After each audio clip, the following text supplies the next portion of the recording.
¿Cuál es la historia más aterradora que te ha sucedido a la cual no encuentras explicación porque es paranormal? Hoy vamos a leer historias de Reddit paranormales que ha explicado gente. Sabéis que cuento a veces historias de Reddit de encuentros aterradores con extraños, y creo que también voy a empezar a contar historias de Reddit paranormales que son muy interesantes. Que sepáis también que tengo preparadas vuestras historias paranormales para hacer unos cuantos vídeos que me habéis estado enviando bastantes y llevo un tiempo sin hacer esa sección, así que pronto ya va a estar de nuevo en el canal. Pero primero quería hablaros sobre el patrocinador de este vídeo, Skillshare. Como habéis notado, últimamente estoy subiendo muchos más vídeos, por lo que la cantidad de trabajo y cosas que tengo que hacer ha aumentado. Y no sé si conocéis Notion o si alguno de vosotros lo utiliza. Es una herramienta para organizar y gestionar tu trabajo, y desde mi punto de vista es la mejor herramienta de organización que hay. Pero sí es cierto que al principio puede ser un poco confuso de usarlo. Sin embargo, gracias a Skillshare ha sido muy fácil. Skillshare es la comunidad de aprendizaje en línea más grande para creativos, con miles de clases dictadas por expertos de la industria del cine, ilustración, diseño, trabajo independiente, productividad y más. Skillshare puede ayudarte a llevar tu carrera, tus habilidades, tus pasatiempos, tus pasiones o tu trabajo secundario al siguiente nivel. En Skillshare, gracias a sus clases, puedes aprender en varias áreas como cine, ilustración, animación, diseño y emprendimiento. Yo, por ejemplo, como he dicho, estoy aprendiendo Notion, específicamente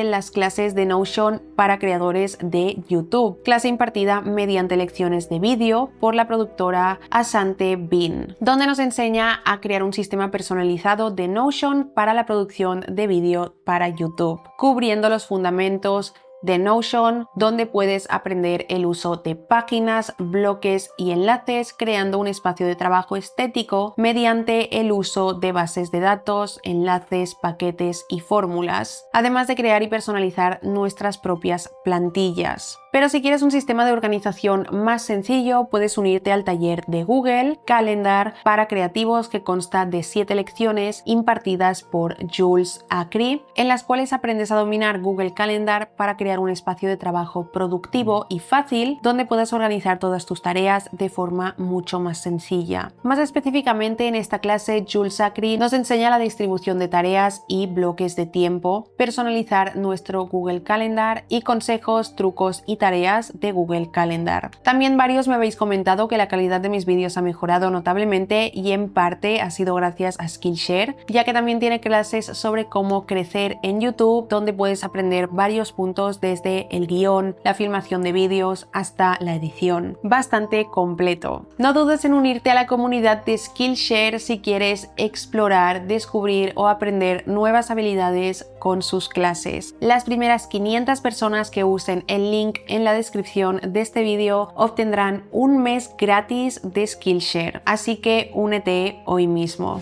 Antes de empezar con la primera historia, dejo por aquí mis redes sociales, y si te gusta este tipo de contenido, suscríbete al canal y déjame un me gusta. Y ya empecemos con la primera historia, que se titula Lo que pasó en la granja de mi abuela. A la protagonista de esta historia la llamaremos Valentina. Vivía en Tennessee cuando todo lo que voy a contar le sucedió. Valentina estaba en la casa de su abuela, que era la dueña de una enorme granja de 400 hectáreas. Y aunque Valentina solo tenía 11 años, su abuela vivió allí durante toda su vida, así que no era raro que se alejara de la casa para jugar en áreas lejanas de la propiedad, zonas que no eran muy seguras para un niño promedio, pero que ella conocía al milímetro. Valentina y su primo mayor, al que llamaremos Davis, estaban jugando al escondite en el jardín de su abuela. Durante esos días habían talado muchos árboles para hacer espacio para construir una nueva casa rodante al lado de la carretera, y Valentina y su primo, que solo eran niños, tenían curiosidad de ver cómo había quedado. Los troncos de los árboles estaban amontonados en camiones que se los llevarían, pero las ramas estaban apiladas en una montaña de 5 metros de alto y 15 de ancho, tan apretadas que no podían ver a través de ellas. Ellos siguieron jugando al escondite, y Valentina, luego de estar media hora buscando a Davis, sospechó que se había escondido en alguna parte parte profunda del bosque, rompiendo las reglas, ya que para jugar al escondite tenían la regla de no alejarse tanto a partir de un punto. Enfadada, Valentina caminó hacia la línea de los árboles llamando a Davis por su nombre, pero él no contestaba y ella no escuchaba más que una risa silenciosa. Valentina se mantuvo de pie con la mirada fija en el bosque para ver si detectaba algún movimiento de su primo, pero ni las hojas se movían. Finalmente se impacientó y le gritó a Davis que si no iba a jugar limpio, entonces se iría a buscar un vaso de té y a ver la televisión con su abuela. Se dio la vuelta y comenzó a subir la colina rumbo a la casa de su abuela. Y en ese momento, pasando junto a la montaña de ramas cortadas, Valentina escuchó una voz que le dijo: «Te rendiste rápido». Se paró en seco y gritó: «¿Davis?». Y tras unos segundos, la voz misteriosa le contestó: «Sí, soy Davis, estoy dentro del montículo de extremidades». ¿Montículo de extremidades? Valentina se quedó impactada por la frase montículo de extremidades. Y eso no sonaba a su primo, así que en ese momento le recorrió un escalofrío el cuerpo. Intentó ver dentro del montón, pero no veía a nadie porque estaba demasiado oscuro. De nuevo, Valentina escuchó esa voz extraña, gutural, gritándole: «Si no me ves, entonces no me has encontrado y yo habré ganado el juego». Ella se acercó al montón de ramas y dijo: «¿Por qué hablas tan raro?», porque pensaba que era su primo, pero la voz no contestó a su pregunta y le dijo: «Estoy dentro del montículo entre las extremidades, fíjate bien y me verás». Para Valentina había algo extremadamente extraño en la forma que su primo contestaba, pero lo racionalizó pensando que tal vez su voz sonaba diferente detrás de las ramas o que solo estaba hablando así para molestarla. Valentina se acercó al borde del montón de ramas y separó unas cuantas para mirar adentro, y ahí estaba Davis. Su cabeza estaba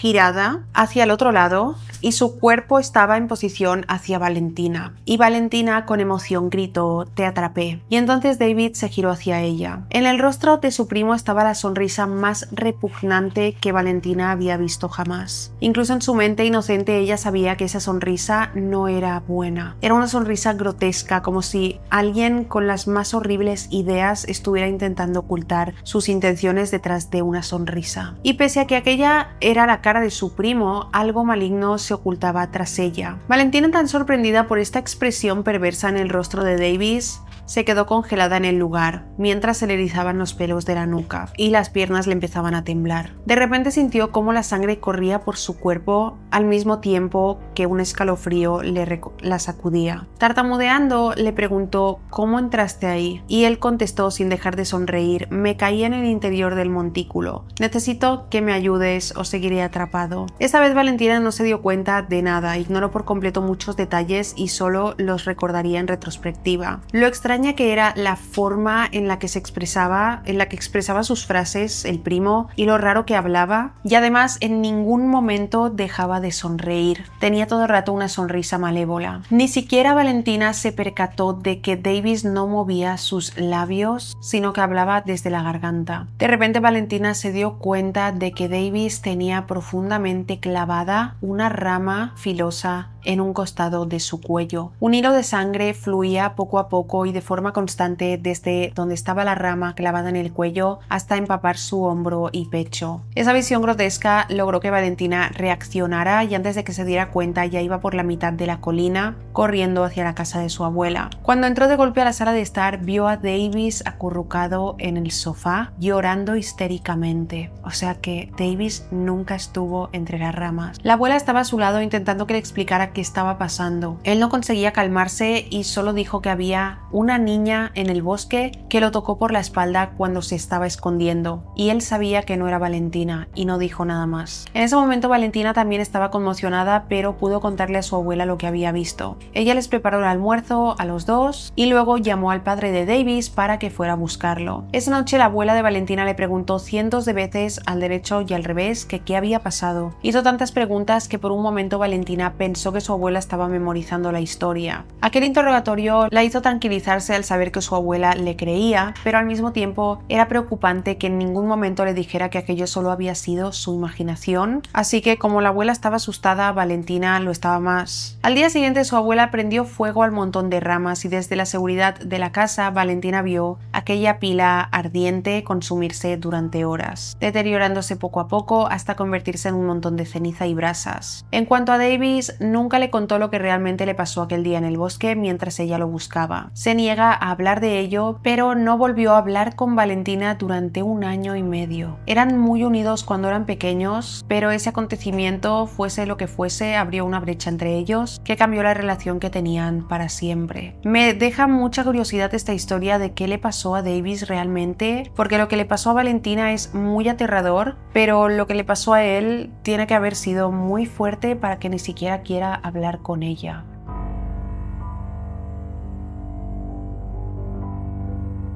La segunda historia se titula El día que quise olvidar y me persigue años después. Quizá para algunos este relato no sea tan aterrador, pero para Antonella, que es la protagonista de esta historia, significó un cambio para siempre en su vida. Hizo que se diera cuenta de que hay facetas de la vida que las personas no somos capaces de entender del todo, ya sea una vida después de la muerte o una dimensión diferente. Un lugar al que van los malos espíritus, un purgatorio donde todas las almas quedan vagando para siempre, o incluso una fuerza que escapa a nuestra comprensión. Todo comenzó con una tabla de la Ouija. Por supuesto, su madre siempre le advirtió que no jugara con una, pero en aquel entonces Antonella era una adolescente terca y muy retadora. En cuanto su madre se lo prohibió, ella y sus mejores amigas Lizzie y Gemma se propusieron a jugar. Era una locura porque en realidad no tenían un tablero ni forma de conseguir uno original, pero a Lizzie se le ocurrió hacer uno. Consiguieron una cartulina y comenzaron a dibujar todo lo necesario, letras, números e improvisaron un péndulo. Antonella y Gemma no sabían casi nada del tema, pero Lizzie había investigado. Les explicó cómo funcionaba todo, así que se sentaron las tres y empezaron a jugar en el sótano de la casa de Lizzie,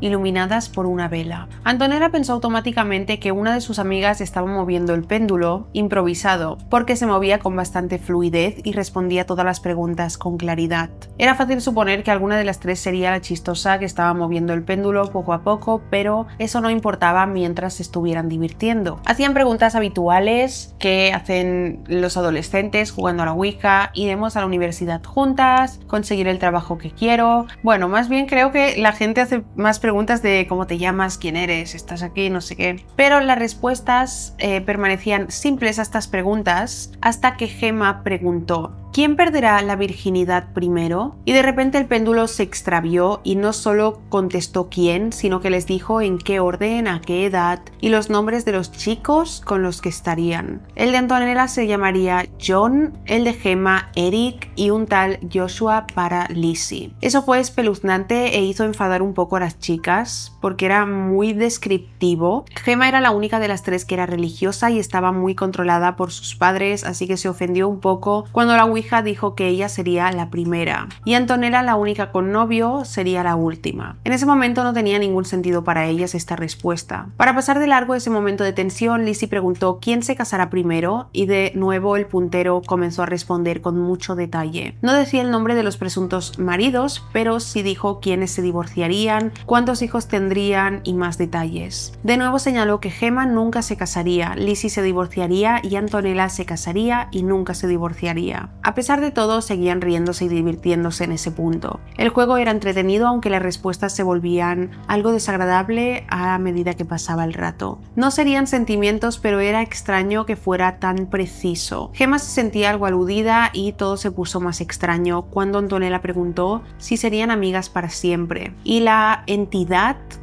con la que estaban hablando dijo no. Serán amigas, pero no tus amigas. La respuesta molestó mucho a Antonella, que levantó la mirada y sin quitar las manos del péndulo dijo: no digáis esto, no es gracioso. Todas estaban confundidas y discutían porque después de un rato las respuestas las ofendían. Por supuesto pensaban que era alguna de ellas quien dirigía el péndulo, pero no sabían cuál de las tres era porque todas decían que yo no soy. La sospecha creció en el grupo, aunque después de un rato, jurando que ninguna era la que estaba moviendo el péndulo, comenzó a hacerse un silencio incómodo que comenzó a asustarlas. En ese momento Antonella lo supo. Ni Lizzie ni Gemma estaban mintiendo, porque las respuestas eran muy ofensivas y ellas tres eran amigas y no se hablaban de esta forma, no se ofendían, así que en ese punto pensó que no podían ser ellas. En ese momento terminaron pidiéndole a la entidad que dijera algo que demostrara que era real, algo que solo él supiera y que ellas no supieran. La entidad contestó: Bruce está engañando a su esposa Kelly y se divorciarán. Las tres se miraron sorprendidas y Gemma dijo: ¿quién es Bruce y quién es Kelly? El péndulo se movió de forma errática por algunos segundos antes de repetirse. Aquello no las asustó, solo las dejó muy confundidas y siguieron jugando. En ese momento no les importaba que Bruce y Kelly, que no sabían quiénes eran, se divorciaran. Sin embargo, ahora sabían que ellas no controlaban el péndulo. Estaban nerviosas, miraron el tablero en silencio sin atreverse a preguntar nada más. Hasta ese momento ninguna de las tres se había tomado en serio la situación. Antonella no sabía cómo reaccionar cuando el péndulo comenzó a moverse sin hacerle ninguna pregunta. ¿Quieren saber algo?, dijo. Lizzie contestó: ¿saber qué?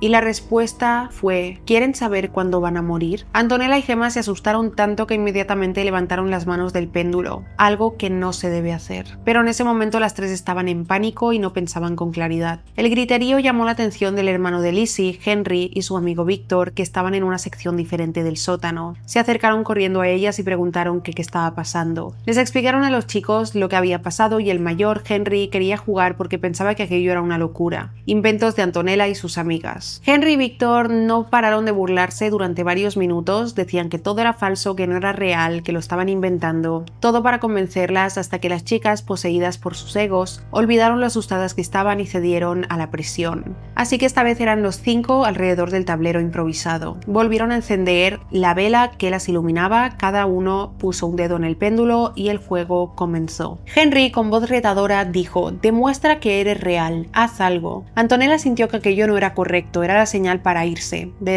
para detenerlo, pero guardó silencio mientras Henry y Victor se volvían más retadores. Aparece, le dijeron. Necesito tu energía para crear algo, dame tu energía, dijo el tablero. Sin embargo, no pasó nada de inmediato. Henry insistió en que no levantaran las manos del péndulo y duraron 10 minutos ahí. Comenzaron a aburrirse y el miedo se disipó, haciendo que Victor y Henry volvieran a burlarse. Por un momento todos se rieron, incluso las chicas pensaron que tal vez habían exagerado, hasta que se escucharon los repentinos gritos de Victor y Gemma. Ambos se levantaron y salieron corriendo mientras los otros tres se quedaban en silencio absoluto. Antonella giró la cabeza y a su derecha la pequeña vela que los iluminaba ahora tenía una llama de 1,5 metros de un color azul brillante y sobrenatural. Los demás se habían quedado congelados del miedo mientras veían la flama crecer hasta casi llegar al techo. Antonella no sabe explicar qué hizo que todos reaccionaran, pero de repente Lizzie, Henry y ella salieron corriendo también, subiendo los escalones de 2 en 2 mientras detrás de ellos escuchaban un gemido suave, luego un grito y por último un gorgoteo repugnante que sonó como si lo tuvieran pegado a la nuca. Nunca habían estado tan asustados. Los 5 se reunieron en la puerta principal y se quedaron parados en el jardín delantero. Lizzie se había orinado encima y Victor estaba en posición fetal en el piso. Fue una de las experiencias más estresantes de sus vidas. Los vecinos casi llamaron a la policía del escándalo que estaban haciendo los jóvenes, pero la madre de Lizzie salió corriendo. Estaba muy confundida, pero los tranquilizó a todos. Antonella escuchó a la madre de Lizzie decirle a los vecinos: solo estaban viendo una película de terror, disculpad, no hace falta llamar a emergencias, y llevó a todos al interior de la casa. Poco después sus padres fueron a buscarlos y ninguno de los 5 volvió a hablar de lo que había pasado, solo de lo aterrador que fue. Antonella siempre se sintió incómoda cuando tocaban el tema y con el tiempo todos fueron olvidando aquella experiencia. Pasaron los meses y un día cualquiera en la secundaria se comenzó a esparcir el rumor de que un profesor y su esposa estaban divorciándose. Antonella no sabía nada del asunto hasta que se encontró con una temblorosa y pálida Gemma en el pasillo afuera del salón de clases y le dijo: ¿lo escuchaste, Antonella, los rumores del divorcio? Antonella le contestó: sí, ¿por qué? ¿Qué pasa? Gemma respiró profundo y dijo: el profesor Miller se va a divorciar. Él se llama Bruce y su ex esposa se llama Kelly. De pronto Antonella le invadió el recuerdo de aquel día jugando a la Ouija en el sótano de Lizzie y se le revolvió el estómago. Todas se sintieron mortificadas. ¿Acaso todas las predicciones del ente que les contestó aquel día se harían realidad? El tiempo pasó y el recuerdo de aquel día jugando a la Ouija se desvaneció un poco, pero nunca desapareció por completo. Antonella ya tiene 32 años y el recuerdo tenebroso se ha convertido en una especie de sueño extraño, como si nada hubiese sido real. En algún punto ha llegado a creer que sus mentes juveniles les jugaron una mala pasada y eso fue todo. Sin embargo, Antonella, Lizzie y Gemma ya no son amigas. Recibió un mensaje de Gemma por Facebook a los 22 años y tras una charla cordial le preguntó si había perdido la virginidad a la edad que les dijo el tablero, y sí, lo hizo. Antonella le dijo: el chico que la tabla predijo para mí era John, ¿cierto? Y así fue. Se rieron un rato y dijeron: solo son coincidencias, ¿no? Sin embargo, Antonella no se lo pudo sacar de la cabeza. A partir de ahí, durante años, Antonella luchó contra las parálisis del sueño y las pesadillas, las cuales para ella eran muy vívidas. Y no fue hasta más adelante cuando se volvió religiosa y comenzó a creer en Dios y todo desapareció. Al orar antes de acostarse encontraba paz. Cuando tenía parálisis o pesadillas, lo único que las detenía era cuando gritaba Jesucristo, ya fuera en su cabeza o en voz alta. Todavía hoy Antonella se pregunta si su experiencia con la tabla de la Ouija fue la responsable de todas las pesadillas espeluznantes y las parálisis que sufrió durante años. Y dice que como todas las profecías de la Ouija se han ido cumpliendo, está muy agradecida de no haber continuado el juego cuando el ente preguntó: ¿quieren saber cuándo van a morir?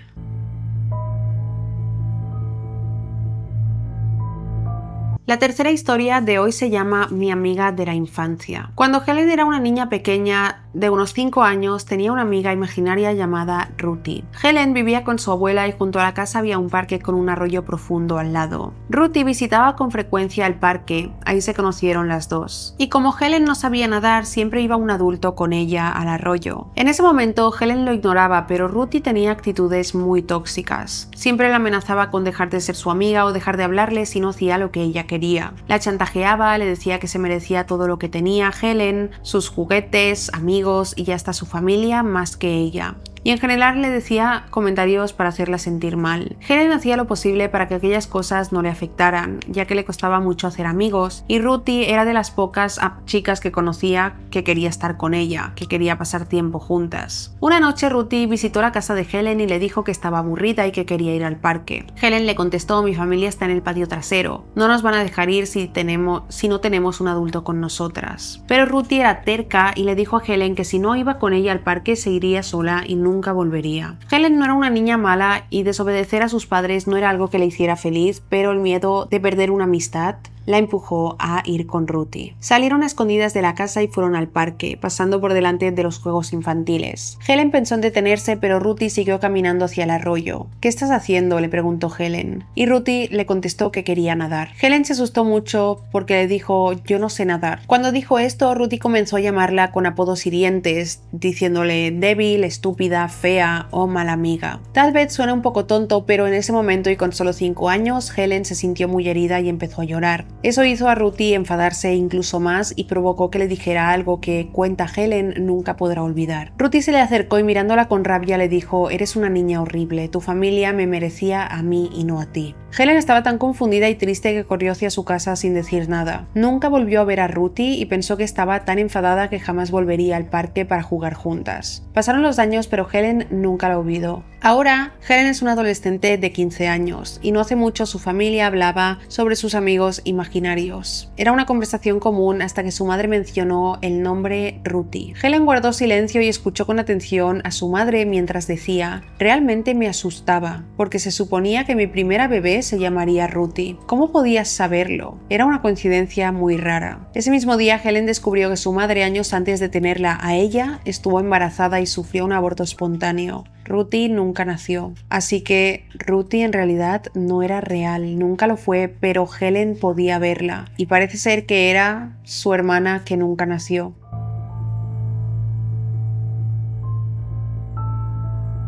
La cuarta historia se titula Mi sobrina ha estado hablando con el diablo. Esta historia comienza con Diana, que compró una casa muy antigua junto a su marido y su pequeña hija de 3 años, Sol. Era una casa vieja con puerta exterior para que el lechero entregara la leche todas las mañanas, una bodega en el sótano y una arquitectura muy común de los años 20. Hicieron todo para restaurarla y terminó siendo muy bonita. Recobró la apariencia que debió tener en su mejor momento. Y es aquí cuando aparece la protagonista de la historia. historia, Ashley, la prima de Diana. Una noche Diana y su marido saldrían, así que Ashley, la prima de Diana, cuidaría a Sol, sin saber que pasaría uno de los peores sustos de su vida. Llegó el día acordado y luego de explicarle a qué hora debía dormir Sol, la hora de sus comidas y qué hacer si se ponía inquieta, Diana y su marido se fueron. El sótano de la casa tenía techos bajos y dos habitaciones principales, una pequeña cocina y la sala de juegos, donde Sol pasaba la mayor parte del tiempo. Afuera de las habitaciones había un baño y la bodega. Ashley cuidó de Sol durante varias horas, pasando la mayor parte de la tarde y el principio de la noche en la sala de juegos, con una televisión, el corral y un montón de juguetes. A eso de las 7 de la noche, Ashley dejó a su sobrina en el corral para preparar la comida, y mientras estaba en la cocina escuchó voces débiles que venían del cuarto de juegos. Por encima del fregadero, donde estaba una pequeña apertura de ventilación que conectaba ambas habitaciones. Por un segundo Ashley dudó de si había dejado apagado o no el televisor, o si acaso Sol consiguió encenderlo de alguna manera. Cerró la llave del fregadero y puso atención. La única voz que escuchaba era la de Sol. Hablaba con normalidad y aunque no entendía bien lo que decía, Ashley de alguna forma sabía que no estaba intentando llamarla, más bien estaba conversando sola. Pero Ashley le dijo: enseguida voy, cariño, y se apresuró en regresar con la comida. Le pareció oír a Sol haciendo shh a alguien, y cuando entraba la escuchó decir algo como calla, calla. Ashley vio que el televisor estaba apagado y Sol estaba en el corral con sus juguetes. Le preguntó con quién estaba hablando y Sol agachó la mirada antes de contestar: con nadie. Ashley se sentó a su lado y le dijo: vamos, Sol, ¿a quién le estabas diciendo que callara? Y la pregunta la hizo reír. Sol la miró sonriendo y contestó algo que sonó como Satins.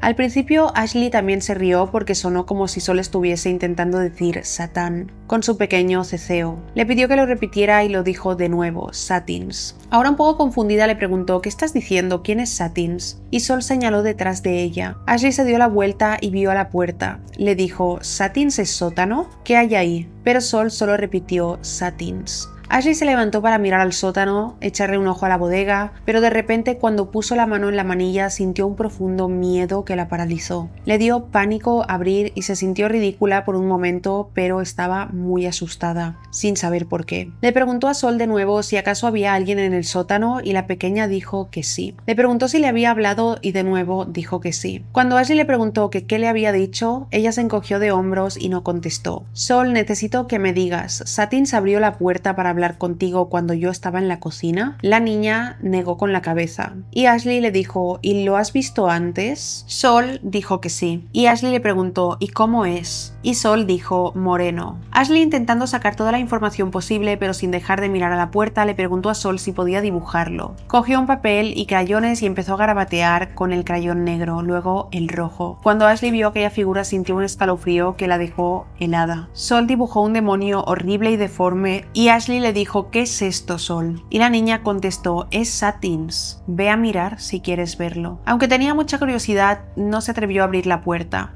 Y cambió de tema, escondió el dibujo y puso un programa infantil para verlo con Sol, pero se puso de manera que pudiera mirar hacia la puerta que daba al sótano. No se movieron de ahí hasta que llegaron Diana y su marido. Cuando acostaron a Sol, Ashley le preguntó a Diana qué había en el sótano cuando se mudaron, y ella respondió: era un trastero, no suelo bajar, me da malas sensaciones. También se quejó de lo lejos que estaba el interruptor y de lo oscuro que era el sótano. Incluso en un día soleado no llegaba la luz desde la puerta, así que debía encender la luz. Después de decirle esto, Ashley le contó todo lo que había pasado. Al principio, Diana se rió y parecía dispuesta a atribuirlo a la imaginación de su hija, pero luego Ashley sacó el dibujo de su escondite y se lo enseñó. Diana gritó del espanto. Su marido corrió hacia ella y la abrazó mientras ella empezó a llorar y a sollozar. «Es lo que vi en mi sueño», comenzó a gritar. Su marido le explicó a Ashley que durante la primera semana que estuvieron en esa casa, Diana se quedó dormida en el sofá de la sala de juegos y tuvo una pesadilla en la que no podía moverse del sofá. Sol estaba en su corralito con ese demonio de pie junto a ella. Cuando se despertó estaba sola, pero la puerta del sótano estaba abierta. Al parecer a su marido le llevó mucho tiempo calmarla y convencerla de que solo había sido una pesadilla, pero ahora que saben que Sol ha visto a la misma criatura con la que soñó su madre y la llama Satins, están pensando en vender la casa. Esta historia es muy reciente y aún no han logrado mudarse. El marido de Diana está investigando la historia de la casa y es difícil saber si descubrirá que algo malévolo llegó a suceder en esa casa. Lo único que es cierto es que Sol no le tiene miedo a Satins. De hecho, lo trata como si fuera un amigo y eso no puede ser algo bueno.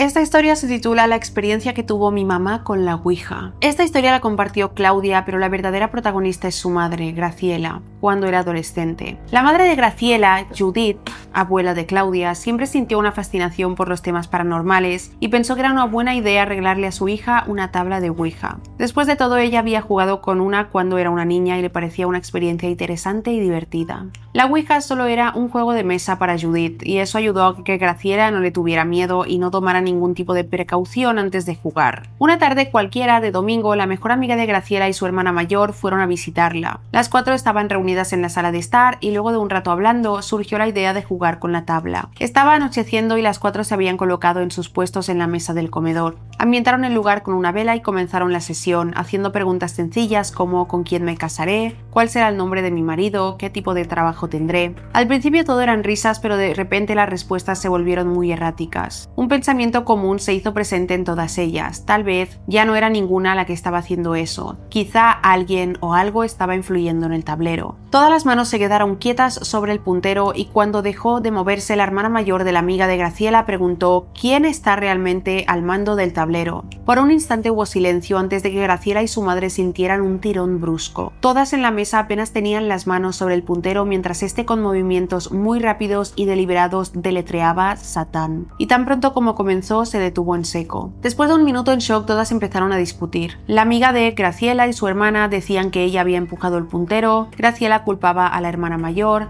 y aunque Judith intentaba tranquilizarlas, todas estaban demasiado nerviosas como para escucharla. La discusión siguió durante algunos minutos hasta que de repente y sin sentir ninguna ráfaga de viento, ni siquiera una bocanada de aire ni un soplo leve, la vela que las iluminaba en el centro de la mesa se apagó. Este leve detalle hizo que todas perdieran el control. Se asustaron tanto que todas saltaron de sus asientos y salieron corriendo hacia el porche de la iglesia que estaba al otro lado de la calle. Ya había anochecido y era domingo, así que estaba cerrada, pero estar ahí ayudó a que se calmaran. Después de un rato charlaron volviendo a casa. No sucedió nada más aquella noche. Después de un rato charlando volvieron a casa. No sucedió nada más aquella noche. La madre de Claudia no perdió a sus amigas, pero eso sí, nunca volvió a tocar una tabla Ouija desde entonces.